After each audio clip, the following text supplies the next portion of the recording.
Шектенбеңіз. Әрбір сізден тилиңизден шыққан салават пайғамбарыбызға жетеді.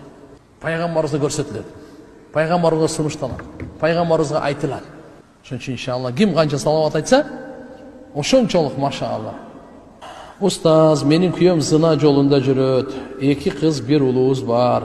Баш кошконубузга 5 жыл болду. Менин сабырым калбады. Эмне кылсам болот? Астагфируллах ва атуб илей. Тугандар, зына бул чоң күнөө, өкүмү арам. Зына кылып аткан учурда имандан ажырап калат.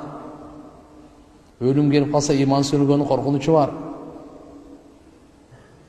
Тем более аялы бар экен, бала чакасы бар экен. Авир барбы, жокпу? Адам өзү кишиге кармаш керек. Болсо ак нике менен башка кошулуш керек. Бала чакасы болуп туруп анан ар кандай оорулар, пайгамбарыбыз айткан, кайсы коомдо зына көбөйсө, ата бабалары укпаган оорулар көбөйөт деген. Ошонун кесепетинен башка балдар ооруп өлөт. Кайсы коомдо, кайсы коомдо зына көбөйсө, ата бабалары укпаган оорулар көбөйөт. Азыр кара. Мен эсимде 90-жылы Бишкекке келгенимде, мына Москва Советский көчөдө аптека Моссовет деле бар эле. Эстеген аякта да болсо керек эмеде, Фрунзедеги. Азыр сиз мынакы бир эле көчөдө канча аптека? 24 саат аптека иштеп атат. Дару ушунчалык көп, оору андан көп, оору бүтпөйт. Зына көбөйгөндө туган кан төгүү көбөйөт. Болгондо дагы коркунучтуу кан төгүүлөр көбөйөт. Угуп атабыз, аз көрүп атабыз, маалыматтардан окуп атабыз. Эмне деген?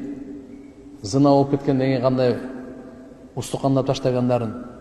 Эмне деген акмактык болот эми. Кармаш керек адам өзүнө. Тем более үйлөнүп алгандан кийин, аялың болгондон кийин.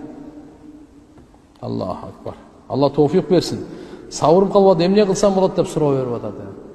Бизде ушул зикир дуа кылып, Алладан ыйлап сураңыз. Келгенден кийин жакшы түшүндүрүңүз. Бизди булгабаңыз, бала чаканы булгабаңыз. Үйдү булгабаңыз, ырыскыбызды булгабаңыз. Жакшы түшүндүрүң мындай. Урушуп, тирешип эмес. Ана мүмкүн болсо карап, мечитке жибериңиз, сабакка барсын, умрага барсын, даватка чыксын. Кичине бир жакшылардын жолун жолдосун да кичине. Шайтандын жолунда эле жүрө бербей. Капкаякта бир бузулгандардын аркасынан жүрө бербей.